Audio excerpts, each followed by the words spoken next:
Welcome to Conversations with the Pastor, the hippest show in the Pacific Northwest, where we talk about current events and things that matter to you.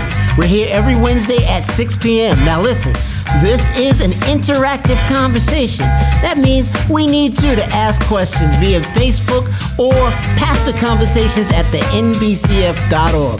Don't miss out.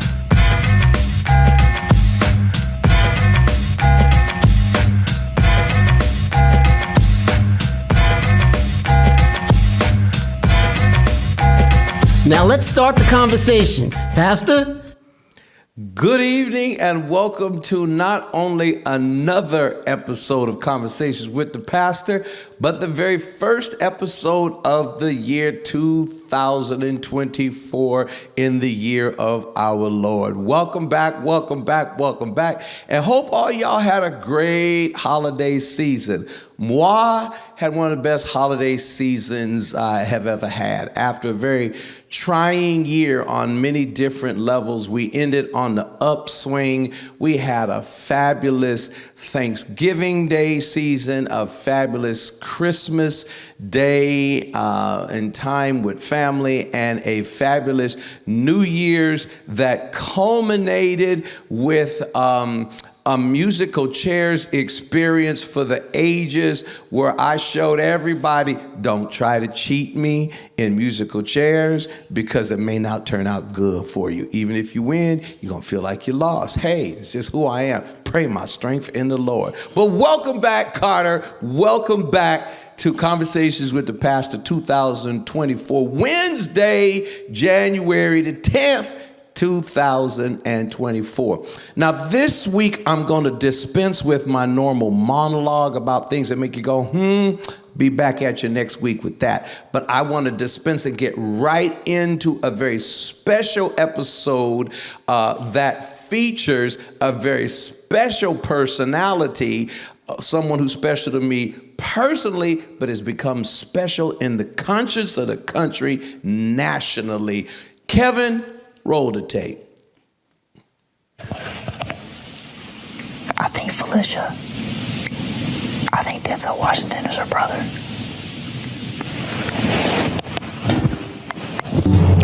In the spirit of the game of chess, and I believe, Hyson, you might have said this, why take out a knight when you can take out a king? And with that being said, Hyson, you're my replacement nominee. Please take a seat. Hyson, you can't outplay the player, babe.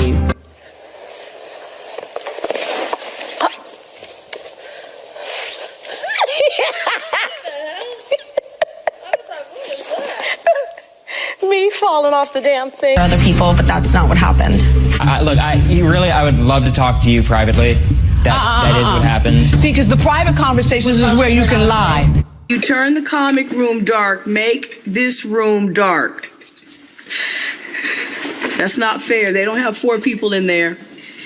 They have 3, and you turn their lights out. We got all 4 in the bed. Turn our lights out, please.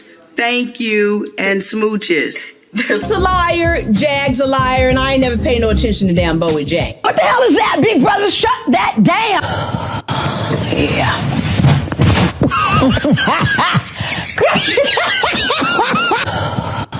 Yeah. Oh, you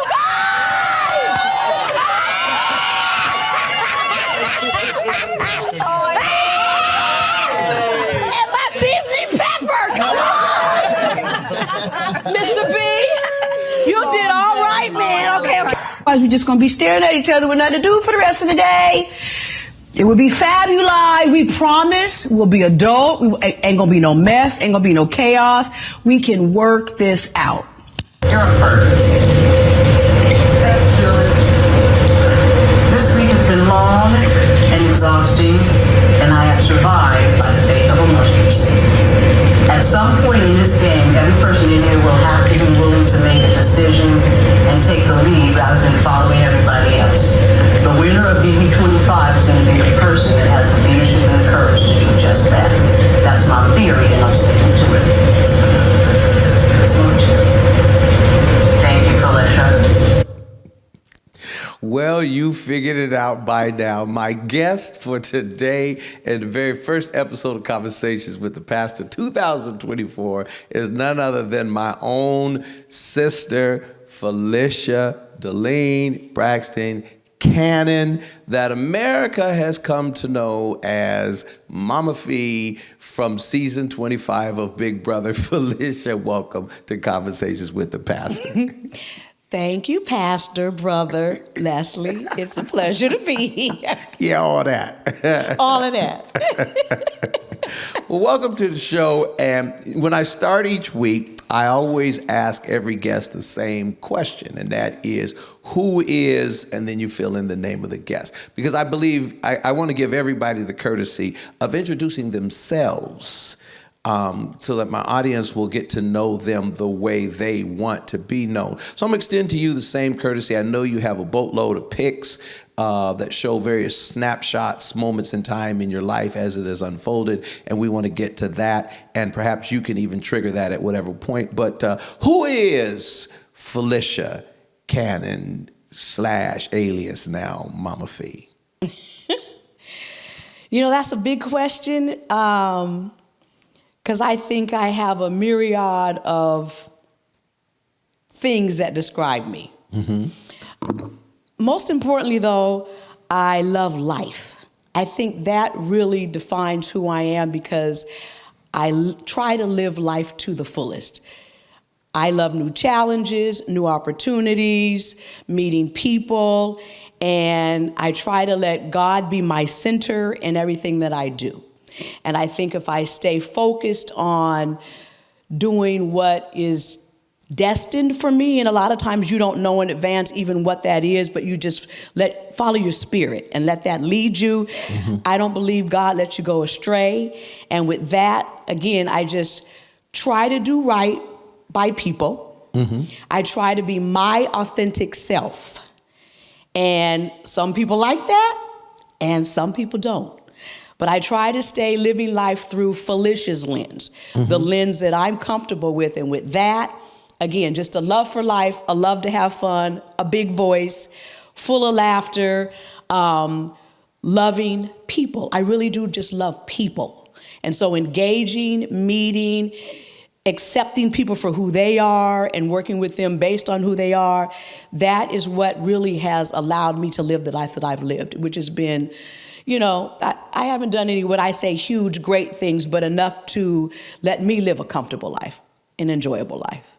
Okay. Let's put the personality in historical context. What are some of the benchmarks of your life as it is unfolded? And maybe you could put that on top of some of your photos that you have that kind of take you chronologically through the years. So you want them to roll the pictures, and then you just make some comments as they go. Yeah, we can do that. Let's do that.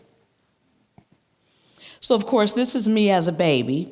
And you can see even then, I kind of had a little sassiness to me with my legs stuck out and my hand up like, okay.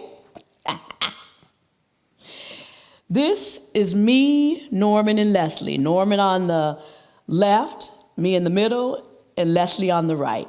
And we were the Three Musketeers, even through growing up. Now, we have two other siblings, April and Heather, but we were my mother's first three kids born to her with our dad, Norman Braxton Sr., in Boston, and then eventually relocated back to Tacoma, where everybody that knows us from. And clearly the third child was the charm.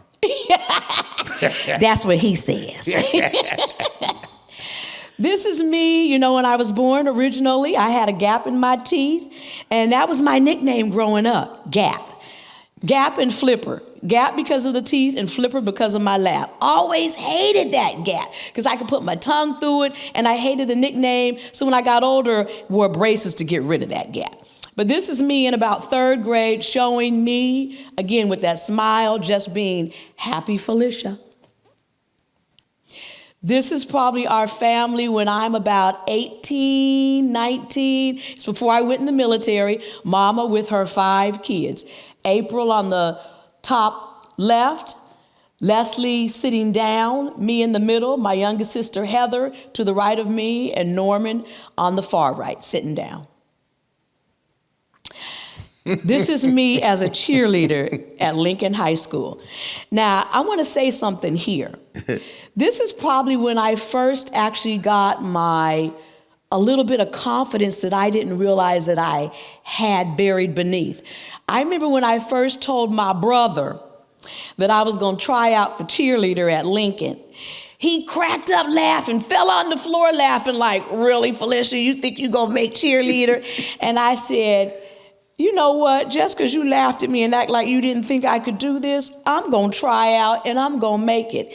And guess what? As you can see, I'm wearing that cheerleader uniform. And my junior and senior year at Lincoln High School, I was a varsity cheerleader. But that's when I got my first little bit of, Felicia, if you put your mind to something, you can accomplish it. Now, there's 2 chocolate drops on that cheerleading picture. Yes. I was a junior that year, so which one of the chocolate drops was you? I'm the second one from the front, and that's Kerry Washington standing behind me. Who's the one in front of you? That's Ada Figuration. That's Tony behind. So Ada, Felicia, Carrie, Tony, Gina, Wendy, Debbie, and why is my mind going blank? I'm the last person back there. My mind just went blank. Well, the one who's in front of you, I always thought she was fine as wine, and she didn't give me the time of day. Ada Figuration, that's my girl. Ada, Gina, and Tony. Now, the first year I made it, it was me, Ada, Gina, Tony, and Paula. But Paula decided our senior year, she wanted to focus on track, and Carrie stepped into Paula's place. Well, I had an international dating spirit at the time, so I'm just saying. You disliked Ada? She's going to crack up when she hears you say that. And Ada's still here in Tacoma. That was a picture that I took, actually, believe it or not, out at Fort Lewis at the Trade Club right before I went into the military. I was about 22 years old when that picture was taken. And I was kind of coming into my own, gaining more confidence in myself, realizing that I was getting ready to leave home and needed to be able to fend for myself. That's me as a Airman Basic in the United States Air Force. I went in October 27th, 1982. The likeness of you and Vashti on her intro picture in the Coast Guard that she recently took is striking. It is striking, isn't it? I saw her picture and said, oh my God, look at Vashti. That's so me back in 1982. This is me with 2 other young ladies. We were going through this training called Air Base Ground Defense. I was one of the first female cops to go through this training. When I first went into the military, I decided I wanted to be a police officer. And the recruiter thought I was crazy, and they kept trying to talk me out of it. And I told them, no, if I couldn't go in guaranteed as a cop, I wasn't going in. And a lot of people asked me why I made that decision. And the real underlying reason why I wanted to be a cop is because I wanted to be able to defend myself. I wanted to be able to take care of myself because I had experienced domestic violence and I had watched my mom go through domestic violence. And I decided that I didn't want that to be my story. And I wanted to be able to learn how to shoot a gun and learn how to take care of Felicia. And so I was determined I was going to go in the military, become a cop, and be able to fend for myself. And that's exactly what I did. So if need be, you want to be ready to blow somebody's brains out. Absolutely. And I was a marksman with a 9mm gun, just so everybody know. Okay. So much for turn the other cheek. Let's turn the other. I wanted to turn the other cheek long as you were being nice to me. But the minute you stepped on my toe, I was going to stomp on yours. So this is Mama. You know, I was in the military 20 years, and I have to say, every assignment that I had, except for one, and I was relocated 9 times, Mama came to see me. This is me when I was over in Germany, back somewhere between 1986 to 1988. And we were over at Zweibrücken, Germany, and she came to visit me. And that's a picture. This is around that same time frame. This is by now I'm like a staff sergeant in the Air Force. I made staff the first time testing, and that was another enlightening experience when I started really seeing my leadership ability, because I had about 4.5 years in, and they made me a flight chief. Probably the youngest one on the flight, over about 20, 30 people, mostly men. And I had just put my staff sergeant stripe on, and they said, Felicia, you're going to be our day shift flight chief. And I was like, no. I don't want all that responsibility. I just want to come to work and do me. And they said, no, we believe that we see the leadership in you. We believe you have the ability. We're going to put you on day shift. That way, if anything happens, we'll be there to support you. But we believe you can do this, and you're going to become our flight chief.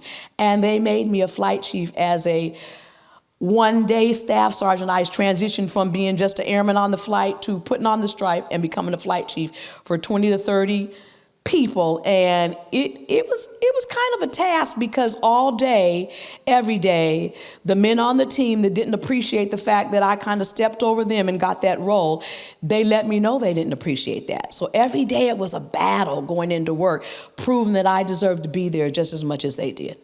Mm-hmm. Mm-hmm. This is probably about the time I was about 26 years old. That's the first time I've seen that one. Yeah, I had hair. A lot of it. People look at that and say, oh my God, Felicia. Yeah, I was about 26 years old. And you know, when you're in the military, most times people see you with your hair pulled back in a bun, a hat on, so they never really see you in your unfiltered self. And I remember the first time I went out to the club in Germany and I had my hair down, and everybody kept looking at me like, is that you, Felicia? Because they didn't see this softer side of Felicia. Because once I put my uniform on, put that holster on, and strapped on that gun, I became, my nickname used to be Jane Wayne, because it's like my persona changed as soon as I got in uniform. But when I stepped out of uniform and I was just being Felicia, this was Felicia. The smile came back. Okay, so anybody that knows me from 1988 till 2008, me and Poopy, Sonny, that was my Poopy. I had him for 19 years. And he was like a child to me. In fact, my mother said her first grandchild from me was Sonny. Everywhere I went, you saw Sonny. Everywhere I went in the military, Sonny went with me. So before Carissa Zeus, there was Felicia Sonny. There you go. Carissa, I had you beat all day. Me and Poopy, my Sonny. And this was probably another big highlight of my life. I had said when I was younger, I was never getting married. I could care less if I got married. And now I'll be honest, after I turned about 30, I was thinking, did I make the right decision in saying that? Because now here I am at 37 when me and Dwayne got married. And it was exciting. It was scary. I had been by myself for so long, I didn't really know what marriage looked like, what that meant. I had become very independent, very strong-willed. I always was. And me and Dwayne knew each other 4 months when we got married. 4 months. We got married originally, actually, and nobody knew this back then. We got married in Las Vegas in the Little White Chapel. And then that was July 20th. December 20th, I flew back to Washington from Guam. Dwayne met me here and in Bethlehem Baptist Church, where we grew up. That's where we got married and said our vows in front of our family and friends. But it was an experience. It was... Now, tell me y'all wasn't drunk in the chapel when you got married. Please say y'all wasn't drunk. No. Because most of the people get married in the chapel, they drunk, and they wake up the next day and say, what the hell did we just do? So please tell me y'all was sober. We were sober. It was something that we had talked about and we decided to do. And yeah, we were very sober. And I walked down the aisle. Sonny was my best man. Oh, God. And I walked down the aisle with him on a leash, and he witnessed us getting married. And 26 years later, me and Dwayne are still rolling. So when they said, who giveth this woman, Sonny barked? He barked. He said, Now, I do. I got a question because you guys got a big old picture of the whole wedding party on the wall in your house down in Kennesaw, Georgia. And I was in the wedding. I did a prayer. Y'all say I prayed too long, but I am not on the picture of the wedding party. And I wants to know, was it you or Dwayne that decided you wasn't gonna have me in the big bridal picture? Because every time I look at that picture, I get in my feelings. So which one of y'all decided I wasn't gonna be in the picture? You know, I can't even explain how that happened. I thought about that and said, why isn't Leslie in this picture? And I don't know if it's because we took so long, taking the pictures, you probably got tired and went in the back and sat down and got something to eat. Because I don't know how you disappeared out of that wedding picture. It wasn't intentional. It really wasn't. I'm like, didn't nobody say, hey, where's Leslie? Where's Leslie? I'm like, wow. Oh my God, I don't know how that happened. I honestly don't, because you should have been in the picture. Mm-hmm. This is where... Look at Jair. Jair. Me and Dwayne have one child. Our Mr., he was born March 2nd, 1999. And he's been that same big smile from birth to this day. This is him when he's probably a sophomore in high school. This is after we relocated to Georgia and he was becoming a young man. And this is him when he graduated from college, from WVU. And we were there celebrating him graduating from college. What's his birthday? March 2nd, 1999. So he was 90s child, just like Chris is Sam, Janice, and all those guys who were all 90s children. Okay. 1999. Okay. Remember Prince, 1999? Uh-huh. You know, so after I retired from the military, then we took that same skill set, contracting, which is what I did for my last 15 years in the Air Force, and did that for 19 years at GSA, General Services Administration. And I spent my last 12 years while I worked there on the PMR team, and this was my team. Now, were you and Dwayne working for GSA when they went through that big old scandal that hit the newspapers? Yes, we were. We absolutely were.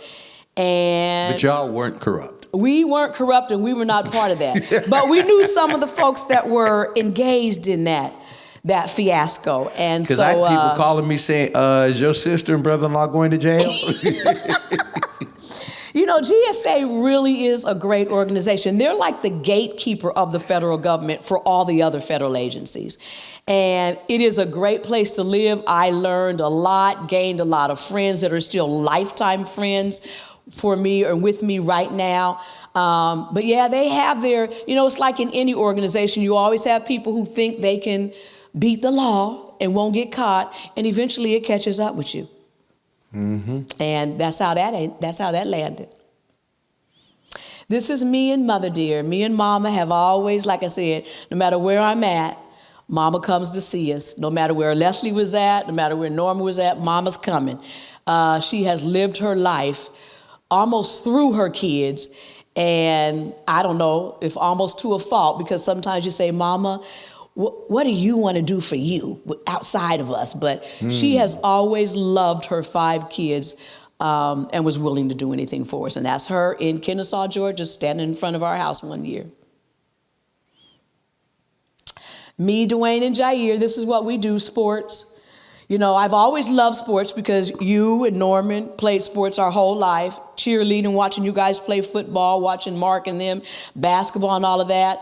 And so Mary and Dwayne just kind of fell into that because if you ask him, what does Dwayne do? Sports.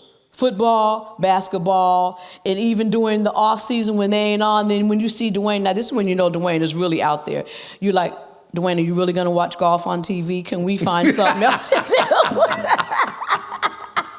But this is us at a basketball game, obviously before the crowd had rolled in. This was a couple years ago, somewhere around New Year's Eve. We had gone to a basketball game, and that's me, Dwayne, and Jair doing what we do, going to games. And then this is probably our latest venture, because I told you I'm always trying to do new things. Me and Dwayne decided back in 2020, we knew we were getting close to retirement. And so I said, Dwayne, we can't sit home on the couch and do nothing, because people get old like that. You lose a lot of your skill sets. And so we said, let's do real estate. Now, I'll be honest, I had to kind of push and sway Dwayne, because he was like, I'm okay doing nothing. I thought that might be the case. Yes. A lot of sports on TV. A lot of sports on TV. But I convinced him at a minimum to do this with me so that like when I went to do showings and that kind of stuff, he would always be in the house with me so I wouldn't have to go places and go into homes by myself, go places with people by myself. And so we've become a good team. Team Cannon. And I'm very proud of what we have accomplished thus far selling real estate with Berkshire Hathaway Home Services. That's our brokerage firm. That's just me being Felicia. There's that smile again. And this is probably my, this picture means a lot to me. This was what I envisioned. You know, while I was in the house, I found out that Norman had been in a devastating car accident. And when I took this picture, this is the last time I saw Norman. This was a couple of years ago, 2022, I'd come home. And the ironic thing is that I started not to go see him because, you know, anybody that knew Norman had ups and downs. And sometimes you wanted to be in his space and sometimes you didn't want to be in his space. Mm-hmm. And you had to know when to pick and choose those times. And I started not to go see him because the couple times that I talked to him on the phone while I was home, he was escalated. And I had to say, okay, Norman, I realize that this is the escalated, Norman, so I'm gonna hang up, I'll call you back later. But something in my spirit, I had left Mama's house and something made me swing by where he was. And I called him and I said, Norman, I'm on my way to your house, I'm gonna come see you. Because I fly out tomorrow and something is saying I gotta come see you.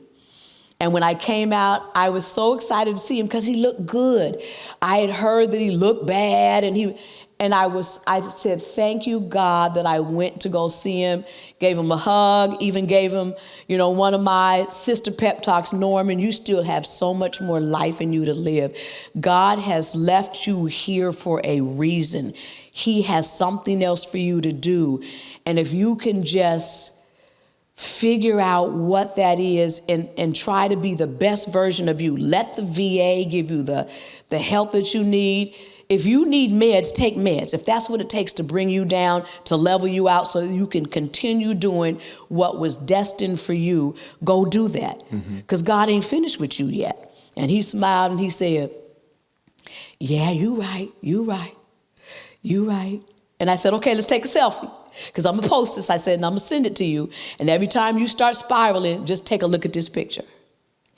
And you know, the crazy, I found out on September 28th that he had been in the accident. And I told them that I didn't want to know when he passed because I didn't want the weight of that on me while I was in the house. And the ironic thing is on the 30th, I got up. And about 12 o'clock, I went into the diary room. You know, the big brother, that's where you see a lot of the conversations that go on in there. And I said, I need to send a video to my family. And I said, my brother passed today. And they said, did somebody tell you that? And I said, uh-huh. My spirit told me. I said, nobody called me. The production hasn't told me. I said, but I feel it. I said, today, Norman passed. I said, I'm praying I'm wrong, but my gut tells me that he passed today.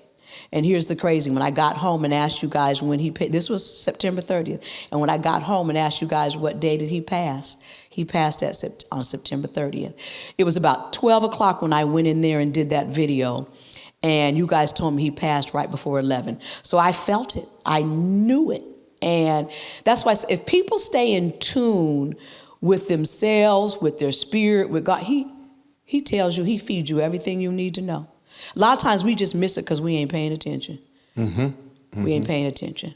Since you opened up that box, and I want to talk about Big Brother in just a moment. You know, within the family, I've played 3 different roles. You mentioned earlier that, you know, there was 5 of us, but 3 of us were from Mama's first marriage, and we were the stair steps of Norman and Claudette Braxton. Norman 59, you 60, me 61. I was the baby of that group. Then April 4 years after me, Heather 4 years after her. So when all 5 of us there, I was the middle child. Mm-hmm. Then when Norman left the house and you left the house, then I was the older brother. Yes. I have played 3 different roles. For the most part, I was the middle child. But among those 3, because Norman, you, and I were stair steps, our friendship groups overlapped. We were always in school with each other. Yes. You were sandwiched between Norman and I. So what was it like for you growing up? You never spent a day in school where at least one of your brothers, and most time both of them were there in school. What was it like to be sandwiched between me and Norman? It was an experience. And I think you guys have said Felicia's mouth. Well, probably the strongest personalities in our family between the 5 siblings is me, you, and Norman. Yeah. We had very strong personalities, and I think a lot of it was survival just because our extended family with the Pattersons, when we did everything together, so if you wanted to be heard, you had to be the loudest person in the room. That was a lot of where the volume came from. And then competitiveness in our family was always so prevalent, starting with you. And so I'm the 3rd child. It couldn't have started with me. It may have reached its ultimate metastasization in me. Yes. But it didn't start with me. We were always so competitive in everything that we did when it came to playing, games, Arguing. sports, arguing. And so being sandwiched between Norman and Leslie, now let's face it, I was 100 pounds soaking wet when I went into the military. So I knew I could never beat you guys. So the only way to survive was to try to show that I could hang with you. So I always, if you recall, you guys played football over at Peck Field, and I would always tell Mama, they won't let me play. And you guys would play tackle sometimes. And Mama would yell out the window, let Felicia play.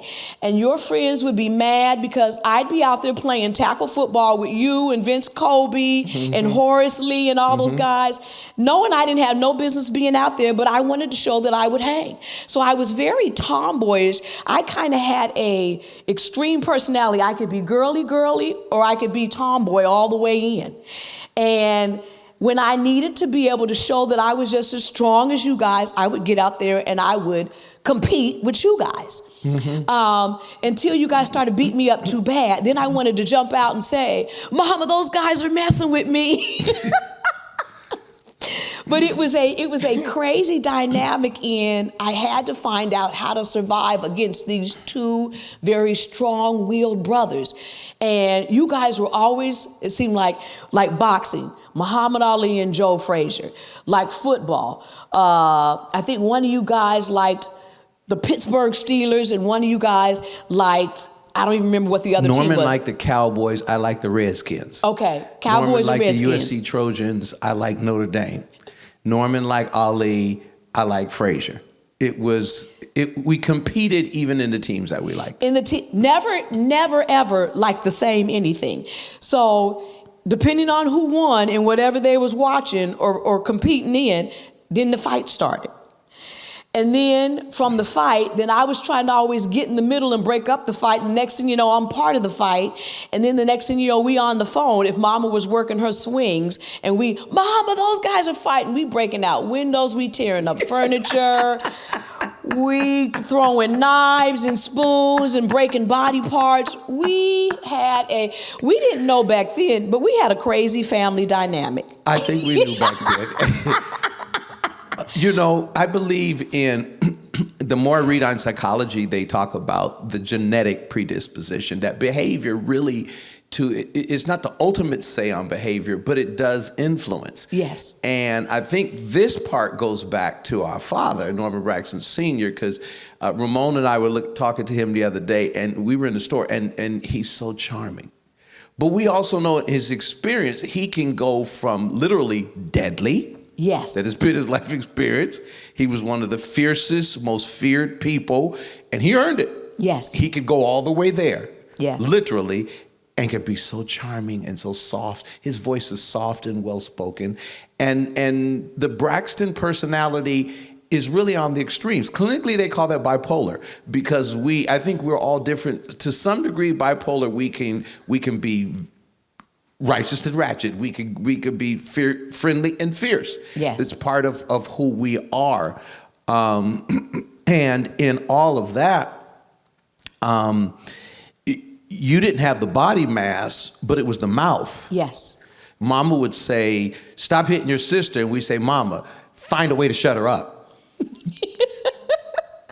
Absolutely. Yes. Our grandfather in junior high school hated you and your friends, you and Sonia and Kevin, because you guys were always laughing and cackling, and it drove him nuts. We were always in ninth grade, back in those days, Hunt Junior High, the yearbook, most likely to succeed, who we think is going to be an entrepreneur, who's going to be the top athlete, might go professional. Well, they also had a category, the biggest mouth. Mm-hmm. And I won biggest mouth, and I remember Mama was livid when she saw that in the yearbook. I thought it was funny. She wasn't impressed by that at all. And honestly, I didn't even realize at that time that people saw me as a big mouth. But I have learned over the years, and I'll say even right now, I've done job interviews, and in all the interviews that I've taken, they always seem to get around to a question, tell us a strength and tell us a weakness.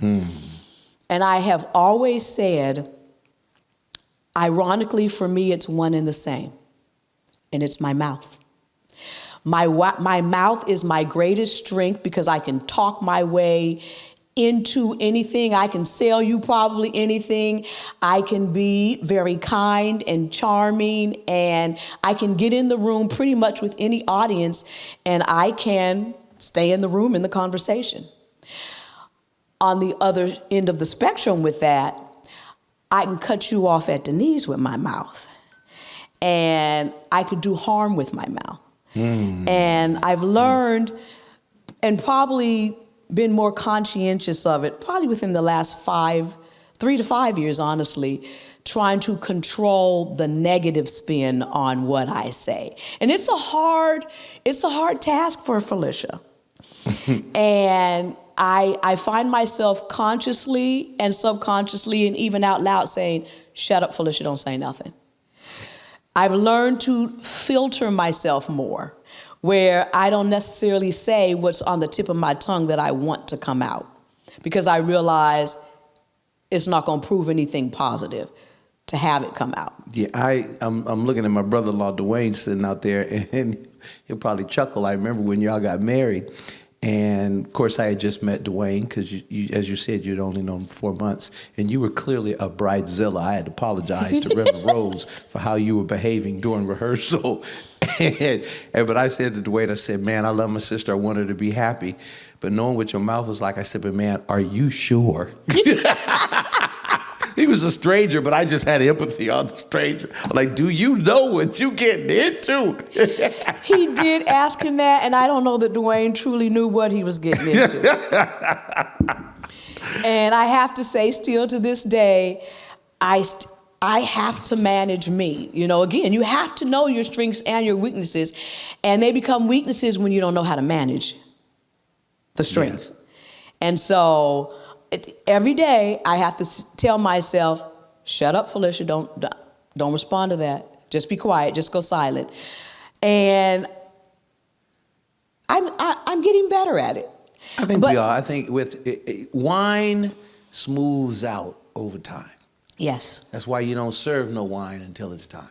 Until it's time. Let's. I want to move into talking about the Big Brother experience, but I want to close this chapter on Norman and that whole in the loss of him, because I know what it was like out here.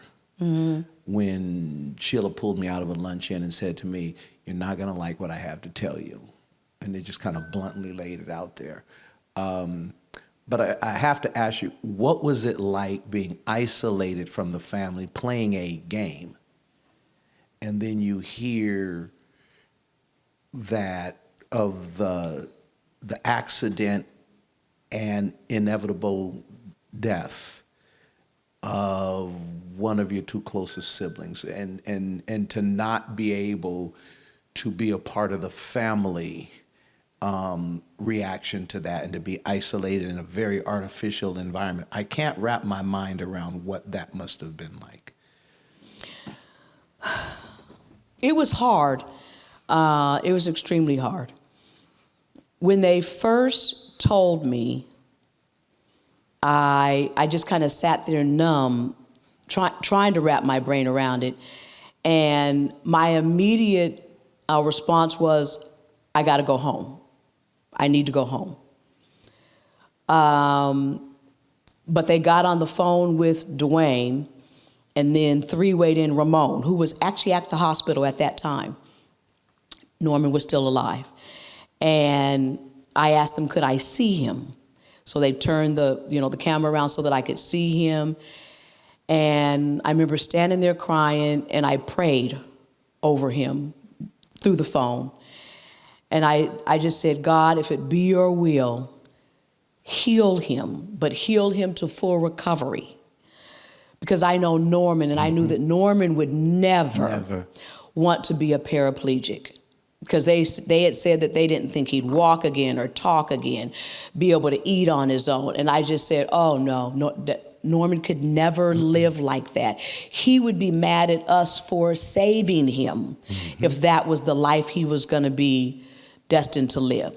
And so I was like, God, if it be your will, because we know you are a God of miracles, all things really are possible.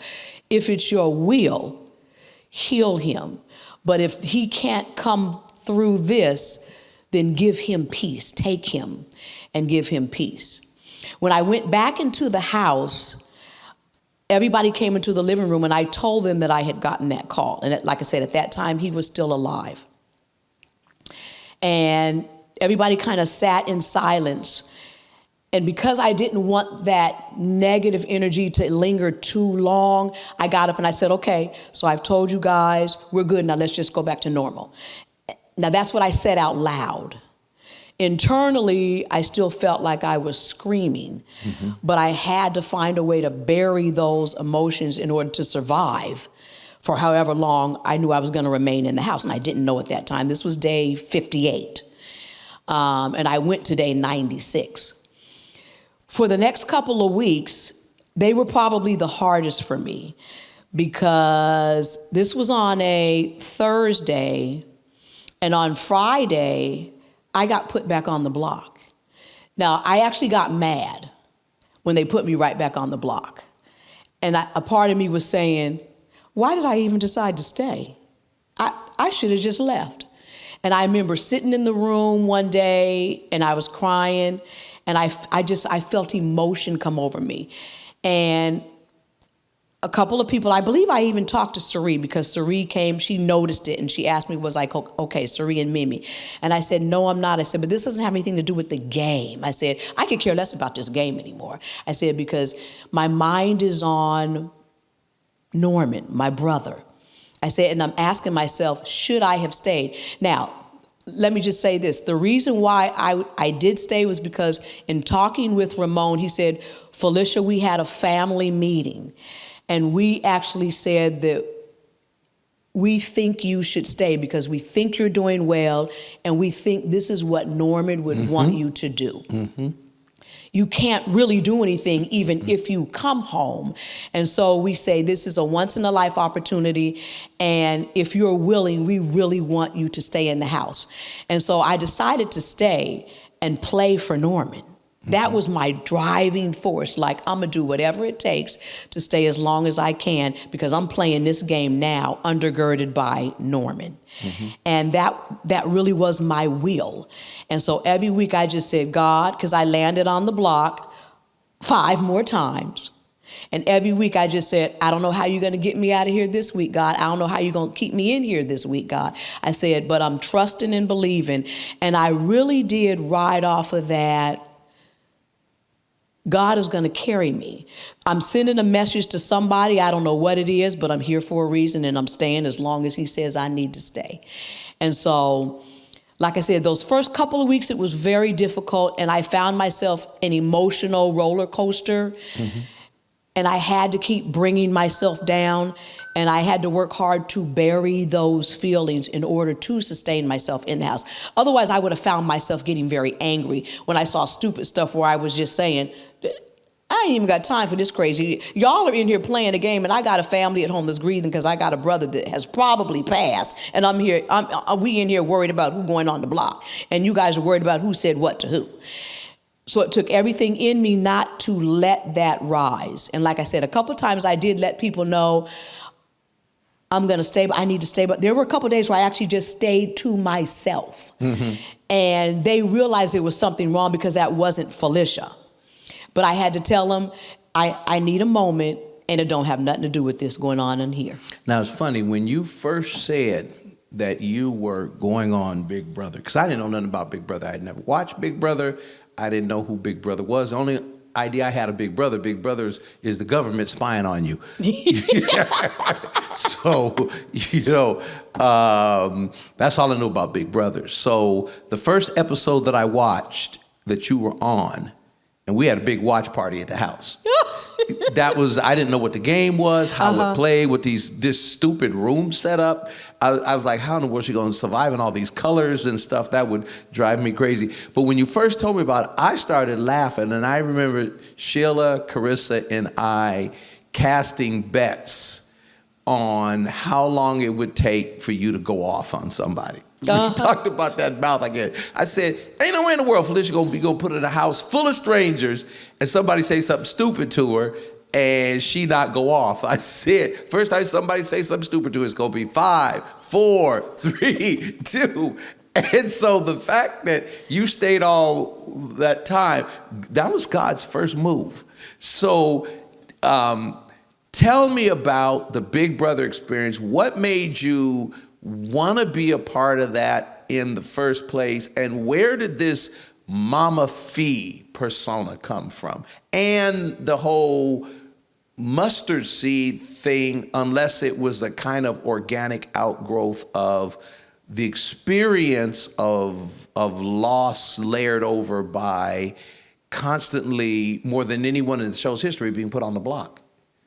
So where did the desire, the ridiculous idea of being on Big Brother come from in the first place? And how did you become Mame Fe? So I have watched Big Brother since 2000. 24 years. 24 years. Is that the first season? That was the first season. Never missed an episode. And we were just, me and Dwayne were fans of the show. Always watched it. Always sitting there trying to predict who would win, who was going to last. So that was y'all's soap opera? That was like our soap opera. So I knew the ins and outs of the show. Now, I'll be honest and say we had never watched live feeds. We had just always watched the show. Okay. But still understood the dynamics of the show. And so I had said to myself, when I retire, I'm gonna apply for Big Brother, because Big Brother is a people game. It's a relationship building game. And I said, I can do people. I can do relationship. And you live in a house. So unlike the other show that they have, Survivor, where you're outside with all the influences of the weather and starving and all of that, you're in the house, you get to cook, you get to eat. You just have to be able to manage people and relationships. So I'm like, this is what I'm good at. I'm going on here and I'm going to do this. And so again, I looked at it as something that would be fun, something that would be a challenge for me, saying, how good are you really with people? You think you're good, but a lot of times we're no better than how other people see you, not how you see yourself. Mm-hmm. So I wanted to see if I really knew and understood people as well as I thought I did. I thought it would be fun. And then now applying at 62 years old and realizing that I would be the second oldest player to ever walk through the door of Big Brother, I knew that was going to be a challenge. Mm-hmm. But I knew it was a challenge I could withstand. Age is just a number. And again, it's about relationship. So I knew going in I needed to create a persona of, you're an older person. That's going to be a negative going in for younger people, because the older people are usually voted off within the first couple of weeks. So I knew I wanted to go in and create a dynamic that would want them to keep me in the house. That's where the cooking came in. because I knew they controlled the food. Food was only brought in once a week. And so you got a whole bunch of young people where they just gorging down whatever they want all day. So I said, if I can manage the kitchen, one, I can manage the resources that we get with regards to the food. I can manage how clean the kitchen is kept. But also, if I start cooking for them, they'll say, oh, we got to keep her a little bit longer because she's cooking dinner for us every day. I knew that would be my end. So is that a stereotypical black mammy role? No. Aunt Jemima? Now, some would probably look at it like that, but again, I think whether I was black or white, just the fact that I love cooking because I cook at home. I host things all the time. I just love food. Food is always, I'm a foodie. Even in my normal life, everyday life, I've always been a person who likes to go out to eat different stuff from different all walks. I've got a huge palate. So I go to restaurants and then go home and see if I can recreate the meal. So you wanted to endear yourselves to them to where if they thought about getting rid of you, they'd have to think twice because dinner was good last night. There you go. So why do you think then you, after doing all that cooking, you became almost a weekly nomination to the block? I mean, 8 times. No other person in 25 Never. years has been on. Why were they constantly trying to get rid of the person who was feeding them? Were they biting the hand that fed them? Well, some of the time when I went on the block, I really was a pawn, which means that they need somebody to sit next to the person that they're really trying to get out. Now, a few of the times that I landed on the block, I really was the one they wanted to go home. So you have to remember, everybody has their own agenda on how they think they're going to get to the end. Well, about halfway through, once they realized that I really did have a good rapport with everybody in the house, and I was feeding everybody in the house, and I kept surviving in the block, now I actually became somewhat of a threat to people. And for anybody that watched this show, you'll recall Cameron saying out loud to me several times, I realize you're one of the biggest threats in the house because you're a great communicator. And I don't want you to land actually in the jury because you might be able to steer people. If I end up one of the last 2, you might be able to convince them not to vote for me. So I don't want you to end up in the jury where you can convince people that I don't need to be the winner. So Cameron was threatened by me. A lot of the other people, I don't think they saw me as a competition threat, and that was okay. I knew they didn't see me as a competition threat, which meant I had more longevity in the house. So that, again, was part of my strategy, even though I'm not going to say I didn't want to win, but I knew as long as I wasn't winning a whole lot competition-wise, they still felt like we can keep her a little bit longer because she's still cooking. She's still helping us keep the house clean. Now, there were times where I just got up some days and looked in the kitchen and said, oh, heck no. That ain't what you said. That ain't what I said. But y'all know what I said. And I said, okay, they done went a little bit far and I am not playing the Hebrew slave today. I'm gonna go sit on the couch until they clean up. And I would let them know when y'all go up in there and clean the kitchen, I'll start cooking dinner. So they wanted dinner, they'd go clean the kitchen. So on days where I got irritated and I felt a little bit like they might be trying to take advantage of me and seeing me as a Aunt Jemima or something, it's like, no, not today. And there might be times where I went 2 or 3 days and I wouldn't cook just to let them know, no, y'all don't get to do me like that. So I still got to decide if and when I wanted to cook. Now, we got a couple of questions coming in from our online audience. Excellent. I do want to say we watched all the feeds and they had a game, Cameron and the other guy who had a game talking about you guys throwing coins in a little pail. And they said, Mame Fe, the best cook. And Cameron just put the coin in. He didn't even throw it in. He said, hands down. Okay. Yeah, a couple of quick questions. What phase of your upbringing do you think helped you best with the competition of Big Brother?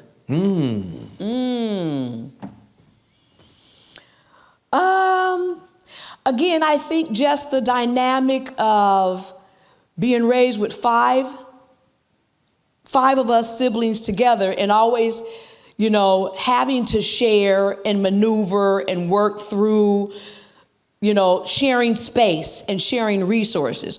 So then it just became a few more people added to that, but you learn how to adapt to any situation, basically. Life is always going to bring you obstacles. You don't always get what you want when you want, so you have to learn how to just adapt and adjust and move on. And so there were 16 people, 17 actually, to start off with, and even though at home, your siblings, on the show, you're with strangers, but you still have to figure out how to maneuver with all these different personalities where you tiptoe around people and their agendas, where you become friends with them enough to get them to trust you, but at the same time knowing that at some point in time, you're going to have to cut them off at the knees. Well, that was kind of the way family was,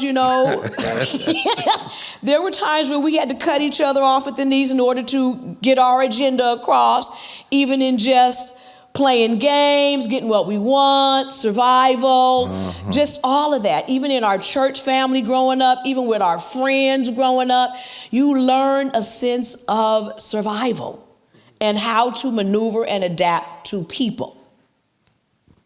Amen, amen. Are you thinking of any other shows to go on? One on our wish list is to see you and Pastor on The Amazing Race together. What is that?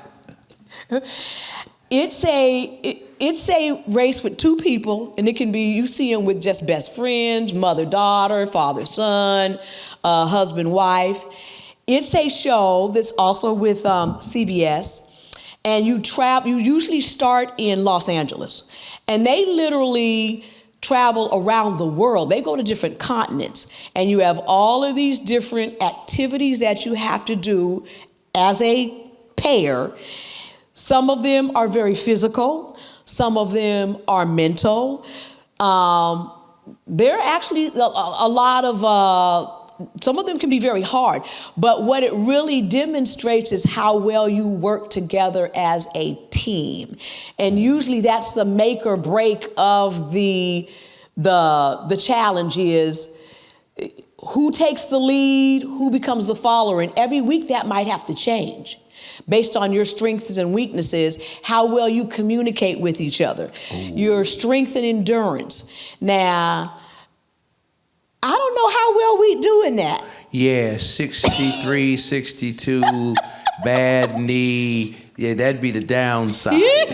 We'd bring, between the two of us, a lot of competitiveness, but now the cooperation, the communication, who gonna back down? Yeah. Yeah, all we're thinking is good for TV. It's good for TV. It's good for TV. Now, Leslie with maybe his son Sam or daughter Carissa.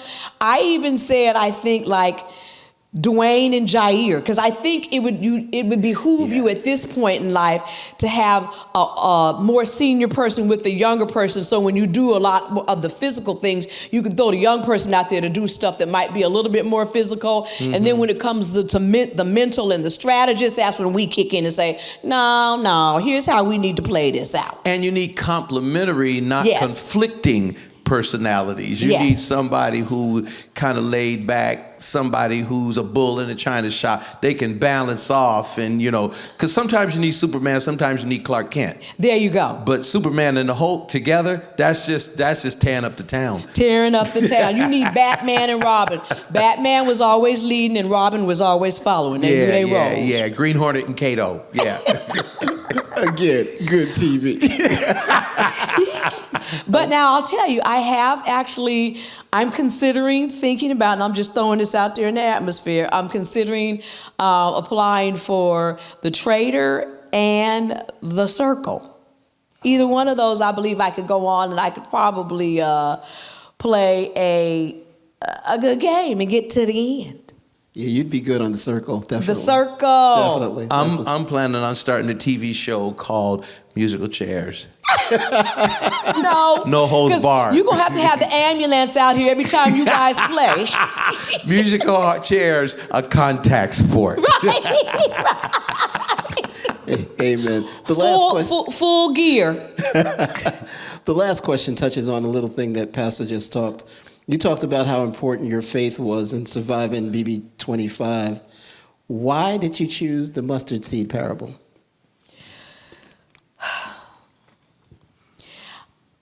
I can't tell you how that actually, what made me inject that into the game. But when going in the house, they didn't allow you to have any outside paraphernalia. There's no TV, there's no phone, there's no books, there's no nothing. The only book they allowed in the house was the Bible. And I said, okay, that's all I need. I knew that I needed that so that I could do a daily devotion to keep me, Leslie talked about our family being bipolar. And I know I have this extreme ends of this personality, and I always have to have something as a leveler. And being able to do a daily devotion and read the scripture, it brings me down. It settles me. And I went in trusting that if I could just stay in the Word every day, I'd be okay. I knew that I couldn't do like a daily devotional study book or anything like that, so I had to just work off just straight scripture, and that was okay. So 2 weeks before you go in the house, you're sequestered. And the book that I read, I got up every day, and I read in there, you're sitting in there, no TV, no phone, and I read chapters. So I read half the Old Testament while I was actually sequestered. And by then, now my routine is just, you got to stay with this, Felicia. This is balancing you. This is leveling you. And I just said, God was speaking to me then saying, if you just stay in my word, I'm going to give you everything that you need. And while I was reading, I came across, I would read part of the Old Testament, and then I would go to, part of the New Testament by chapters, and then I would just jump around in the Old Testament. And somewhere in that 2-week sequester, I came across that scripture, the faith of a mustard seed. And that was that's in the Matthew, Mark, Luke, and John. Where in each one of those, they bring it in a different way. But it just says, if you just trust and believe in God, and you have the faith of a mustard seed, everything that you need, He will provide to you. And I just felt like when I got in that house that first day, and I landed as one of the 4 nominees, my heart sunk, because I thought, now I done dreamt about this for 24 years. I done walked through the door, and now I done lost my competition on the first day, and I'm one of the 4 nominees. And now I'm one of the 2 on the block. Now I'm like, come on, God. I know you didn't bring me this far for me to walk out the door on day 1. Well, it would have been day 7. And so I said, so I'm trusting and believing. I went back to that scripture. Something kept taking me back to that scripture and just said, I'm going to trust and believe. Felicia, you just have faith, and God's going to do the rest. And that became my mantra the rest of the time that I was in the house. Wow. Well, I remember that first episode where you were nominated and on the block, and all I kept saying is that my sister can't go home the first week. It just can't. So what a journey. After all is said and done, you've gone through that at 25, the 25th year. How has it impacted, is it impacting your real estate business that you and Dwayne are doing? What are the enterprises that are new opportunities that are coming? Because I'm sure it's ongoing. How has the Big Brother experience reshaped your thoughts about you and Dwayne's retirement? And what does he have to say about all this? I was actually really worried about, what's Dwayne going to think when I come out? And I have to say, Dwayne has been fabulous. He has sat there, Dwayne is a gadgets person. He's gotten me stuff for me to do the podcast and the camera stuff and so a lot really has come out of this. You asked me, how did Mame Fe come about? So again, going in and being the senior person, and believe it or not, Jared, who was in there with his mom, Sari, on day 1, he said, well, I feel a little bit uncomfortable calling you Felicia because you could be my mom. Now, little did I know Sari was his mom. He said, so I feel like I got to call you something else. He said, Mama Felicia, Mama Fe. And I said, whatever works for you. He said, okay, well, I'm going to start calling you Mama Fe. And from there, everybody in the house started calling me Mama Fe, and it just became my name. I am, in fact, wearing a Mama Fe t-shirt here. In fact, let me model it. Mama Fe, faith of a mustard seed.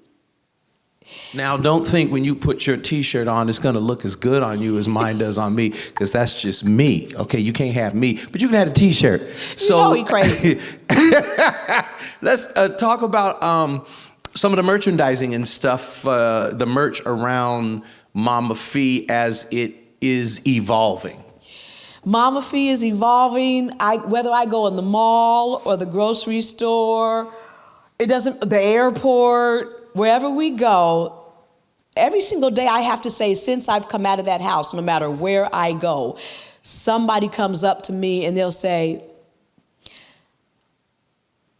are you Mama Fe? Is your name Felicia? And I just say, yes. And they'll say, oh my God. And so I realized that being my authentic self. So here I'm going to go back to something else. You know, a lot of people said, how did you feel being in the house playing the role that you played while you were in there? And I said, well, here's what people need to know. Anybody who didn't know me doesn't know this, but anybody that knows me, genuinely knows me, knows that everything you saw in there was Felicia being Felicia. Mm-hmm. I just said I can't go in playing a role because I can't keep up a role. I don't want to have to keep up a role. Mm-hmm. So I'm just going to do me. And it was actually good to come out of the house and realize that people appreciated me for being me. Yeah. And I've always had a big laugh. I've always had a very direct, tell it like it is personality. And so I'm learning to tone down how I say what I say, but I still believe in being very forthright with people. So I always say, if you don't want the candid truth, don't ask me my opinion, because I'm not a person that tells you what you want to hear. I'm going to tell you what I actually think, and that's just me being me. I think it's a Braxton thing. You know, Norman's favorite saying was, keep it real, man, keep it real. And I think anybody who experiences Leslie David Braxton in the pulpit, if you know me outside the pulpit, you say he actually has the audacity to be himself in the pulpit. Whether you love it or loathe it, it's me. There you go. And so I think that's just a Braxton thing that we don't put on airs. We are who we are. Love it or leave it, but you're going to get what you get. But back to your merch and your merchandise and the things that, because with our remaining few moments, I want you to talk about what Mama Fe's got going on and how people can get at it and represent the brand. So you saw Pastor Braxton with the T-shirt on. We've got hoodies, Mama Fe, and here it's got a faith of a mustard seed. Let me hold that up for you. I'll let you hold that up. And so we're getting ready to stand up an online store, and you'll be able to go to the store. It is mama-fe.com. Within the next week, the store will go live, and we're going to have sweatshirts and hoodies and T-shirts. We're going to move the insignia. The logo is the M with the hand, and that's that hand representing me always doing that faith of a mustard seed. That will be on everything. But I'm also going to have items where it might say, come on, God. It might say smooches. It might say, now you just said something. You know, all the things that I've always said. The Felicia-isms. You know, all my nieces and nephews say, Ani, I don't think anybody has more isms than you. And I say, what isms? You know all the stuff you say all the time. So they have always laughed at the sky is the limit. Do you? It's just things that I've always said in my everyday walk and talk. And so all that paraphernalia will be on sale on our store within the next week, and I'll go on Instagram and YouTube and TikTok and post where all those things are going to be. If you look at the screen now, you can see all our different outlets and venues. I believe our real estate business is going to grow. I had somebody call me just this past week, and he said, I'm looking for a house. I'm going to be moving to the Atlanta area. He said, now let me just start off by saying, I watched you on Big Brother, and I just loved you. He said, and I was talking to one of my friends. He said, well, if you need a realtor, you got to go get Mame Fe. And he said, oh, my God, absolutely. And so I'm hoping that with that, people will say, oh, yeah, let me use. So again, if you move into the Atlanta metro area, look up Team Cannon, Mame Fe. We here to give you the real tea. I'm going to ask Kevin to get, okay, it's up there already. For my old schoolers out there who are trying to write it down, pick up your phone, take a picture of the screen. Right. Take a picture of the screen. You'll have all the info. I'm just trying to help my old schoolers out because I can see them with a pencil and a piece of paper right now trying to write real fast. He just said something because I've learned in the last couple of years, stop trying to write, Felicia. Just take a picture of it on your phone. It'll be there forever. Yes. And just to help them out also, they could also hit pause at this moment and rewind the tape and get it. Okay. But what's in store, I don't know. I'm just kind of taking it one day at a time, following God's lead. But here's what I want to leave people with. I always believe in being the best version of yourself all day, every day. Now, we don't always achieve that. There are days where people just catch us on the bad side of that bipolarism, and you have to recover. But it's as New Beginnings says, God is always ready to start over. So tomorrow is a new day. You wake up and you say, okay, today I get to start over and show the best version of myself. I'll say to anybody, don't live your life through somebody else's lens. Live your life through your lens. If you become okay with you, if you love you, you will see that people will quickly resonate to who you are. And for those who don't, then get out the room with them. Everybody ain't gonna like you or love you, and you cannot worry about that. But you can't live your life trying to make everybody else happy because you will be miserable. Make yourself happy, be okay with you, and you'd be surprised how everybody else will resonate with you. I think that's a perfect place to stop right there. Yeah.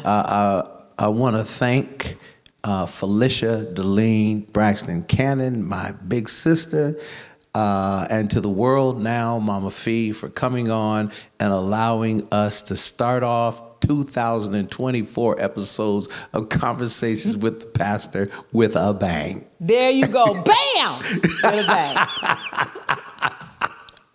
Join us next week as we will have as our special guest, Assistant Police Chief for the city of Bellevue, Constance Slappy, the first African-American female to be in that position, who's serving under the African-American police chief in the city of Bellevue. That's not known for black leadership in that city. It's known for black folks being stopped by the police in that city. So God is doing some amazing things, but Assistant Police Chief Constance Slappy will be here next Wednesday, January the 17th, for another exciting and insightful and informative interview. So until then, as we say to you every week, take care of your health, take care of your finances, take care of your relationships, your family, and adhere to the words of the prophet Don Cornelius in the R&B appendix to the Bible right after Revelations, where he says, peace